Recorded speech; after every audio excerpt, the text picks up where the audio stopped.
to General Torre. You mentioned earlier lapses. Will you please elaborate on that? You mentioned earlier you have committed lapses. Can you elaborate on that? The first lapse that I do admit to is allowing the person to join me in facing the media regarding the investigation that we are doing. It should not have been done, Mr. Chairman. It should not have been done, sir, Your Honor, considering that the other party is not present and he is about to assert that they had come into agreement, which at that time I have not processed fully, but now with perfect vision that hindsight accords us is really one-sided, considering that it's only him who had been speaking. I should have really exerted effort to locate the person. So that's really one of the major things that if given a chance to do again, I will do differently, sir, Your Honor. And because of that lapse, that is the reason why you tender your resignation as the head of QCPD. Yes, sir. Sir Torre, sabi nila walang kasong na-file, correct? You mean, sir, on August 8th? May grave threat, and at the same time, there was this reckless imprudence resulting to damage to property. And because of the agreement, as of this moment, there are no cases filed against Bandiola or against Gonzales. Yes, Your Honor. On in as much as there are no complainants against any of them, we have not filed cases. However, upon the release, or when it came to our knowledge that the video existed on Sunday, I started investigating. And when I investigate, Your Honor, we decided to file a case of alarm and scandal against Mr. Gonzales, for basing on the video, and with the complainants, as the complainants are the investigator and the station commander. So you are focusing on the CCTV that you are in your possession now, and based on that evidence you gathered through CCTV, you are contemplating in filing the case of alarms and scandal against this Willie Gonzales. Not contemplating, Your Honor, but we had already filed the case yesterday on first hour on the opening of the offices, because Sunday is holiday and Monday is also holiday. When the offices or the prosecutor's office opened on Tuesday, we filed the case. Okay. And what made you decide to pursue the alarms and scandal against Willie Gonzales? we decided to file the alarms and scandal, considering that we had found sufficient evidence to file it against him, because there's no need for a private complainant, and the police can stand in as complainant. And also, we are very cognizant of the we also found later that the SILG has also expressed his opinion that alarms and scandal can indeed be filed. So we agreed and filed the case. Actually, Your Honor, based on the assertions of the other members of the people in social media, especially Attorney Fortune, we really thank him for bringing to our knowledge possible cases also of grave coercion against our police personnel, for forcing the person to pay 500 pesos or 800 pesos, whichever case may be. So I'll cut you short there. Akala ko ba subject to voluntary agreement yung 500 pesos. Ngayon pala, pinilit siya. That's the assertion now, sir. So that's why I placed on USB again, sir, the CCTVs that were installed in Station 11, and I am submitting it to the committee, sir, for further perusal and for your appreciation. Okay, if you are now acting on it to file a case against Willie Gonzalez for alarms and scandals. We have already filed the case of You alarm have and already scandal filed. yesterday, sir. Will you please, for the sake of information, what are the elements of alarms and scandals? Alarm and scandal, sir, is defined under Article 155 of the Revised Penal Code. Pardon me, sir, but I'm not a lawyer. But you know, sir, those are that's punishing. That article punishes actions of anybody that may cause general alarm in the community, like tumultuous affray and many other that may strike fear on people, and that may strike also undue alarm. And who On- advised you that case will be filed against Willie Gonzalez? We look at the circumstances within the video, in the video, and we deem it we have contemplated and examined it, and based on our assessment, that alarm and scandal can indeed be filed against Willie Gonzalez, even Aside without. from alarms and scandal, what other recommendations do you have in mind, General Torre? If only we can convince the cyclist to file a case of Aside from criminal cases defined by the revised penal code, any other recommendation do you have in mind, General Torre?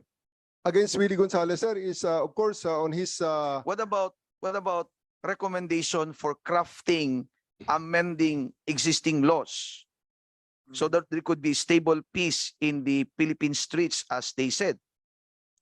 as of the moment, The- sir, I may need additional time to think it over. And So the suggestion from your one of the officers of QCPD or from lawyers only suggest a criminal case be filed against Willie Gonzalez, but there is no advice as to what recommendations do you have in mind so that you can help in the future to avoid these incidents like incidents like this. we have not yet. I have not yet thought about it. Your suggestion, I'll think about it, sir. Okay. And You have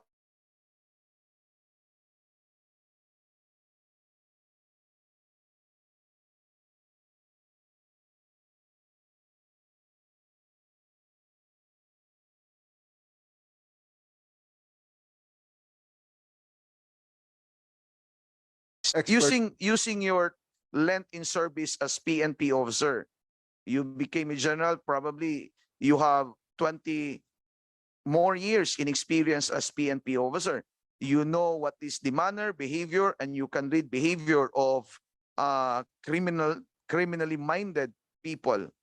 So, in your own opinion, what do you think? Is this Willie Gonzalez psychologically fit or not? Based on this demeanor, sir, Mr. Gonzalez is, I think, 63 years old during this time. And based on this demeanor that afternoon when he came to me, well, I find no marked reason to actually suspect him of anything. And with his possession of a valid LTAP and PTC4, I would submit to the examination of the authorities that he had passed the requirements, the documentary requirements, to be able Okay, to own next and possess question, this General firearm. Torre. Do you recommend the revocation or cancellation of the LTAF or the license to own a gun with regard to this Willie Gonzalez? Sir, we actually did recommend to General Kenneth Lucas of the FEO. I personally called him for the revocation of the LTOP, sir. Okay. You recommended for the revocation of the LTOF of this Willie Gonzalez. What is your ground? Obviously, sir, what he did, based on the video, is a blatant violation of the requirement, the conditions set forth to all gun holders that it shall only be used for legal purposes. I don't see a legal ground for him to draw his firearm in that situation, sir. So, may tupak si Willie Gonzalez psychologically. Based on the video, sir, I can say, sir, that he is really out of line Okay. at Thank you, that moment. General Torre. Hopefully, the PNP can recommend this committee for crafting or amending the existing laws. Huwag nyo kaming bigyan dito ng kaso-kaso lang. Kasi yung kaso-kaso, alam nyo naman, ang penalty ng grave threat, ang penalty ng reckless imprudence, mababa yan. Arresto mayor, I think that's 30 days and 1 day to 6 30 days and 1 day to 6 months. Ibig sabihin, subject yan sa mandatory conciliation. Lupong tagapagmayapa, idaan mo pa yan sa barangay. Yes, sir. Oh, so talagang mahirap yan. So titingnan natin kung may kaso-kaso dyan, probably they will scot-free again and again. Yes, sir. So ang Agree, sir. gagawin natin dito, you make recommendations, study any for future purposes, recommendations, kung ano ang karapat-dapat nating gawin sa problema na ganito. One, yung road rage na yan. Yung may dalang barel, hindi lalabas ng barel, kagaya ni Willie Gonzalez, kung hindi siya psychologically, wala siyang problema psychologically. May problema ang taong iyan. Agree, sir. Sigurado tayo dyan. Now, if the penalty is very low, still, madami pa rin kagaya ni Willie Gonzalez na gagawa ng road rage incident na ganyan. So, taking a clue from our Chairman Fernandez, I think you have to submit, including the NAPOLCOM, for the amendments of the existing law, or if there is a need to craft another law, then you suggest. Kasi kayo naman ang may datos kung ano ang nangyayari sa lugar o area of jurisdiction ninyo. Ilang road rage incident ang nangyayari araw-araw. Kasi kung wala si vlogger, sino ba yung vlogger nito? Yung vlogger, kung wala siya, wala din ito. Walang dadampot sa problemang ito, because this is usual and this is a normal case in the Philippine streets. Nang nangyari lang, nadampot ng isang vlogger, naging viral, kaya nagiging subject for an aid of legislation, naging subject ng committee na ito. So in the near future, Sir General Torre, hopefully you cannot commit the same lapse again. Yes, sir. Yes, sir. Agree, sir. Thank you very much. At one question, Attorney Fortune, you are representing for whom? I don't represent anybody. Actually, I'm doing this as a private citizen. Wala po akong kikitain So dito. you are not representing Willie Gonzalez? He has refused my representation even up today, Mr. Chairman. Gonzales, Bandiola. Bandiola, No. yes. I have reached out to him so many times. I've offered my services for free. I even said that kung meron ako makukuhang attorney's fees dito, bibigay ko sa kanya. Natatakot si Bandiola? Anong tingin mo, bakit the services like the legal services of Fortune, dinideny niya? Nalulungkot po ako. Hindi ko siguro ako magaling na abogado.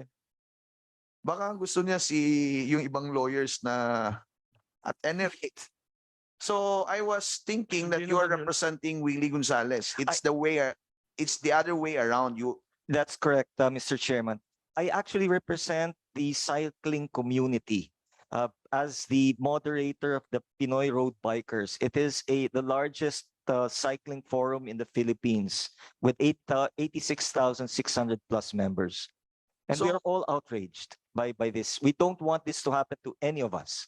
Yeah, exactly. Kahit naman tayo, galit tayo dyan kasi it is not a common incident, but it is a psychological problem of drivers committing this road rage problem na ganyan, ano tawag niyan.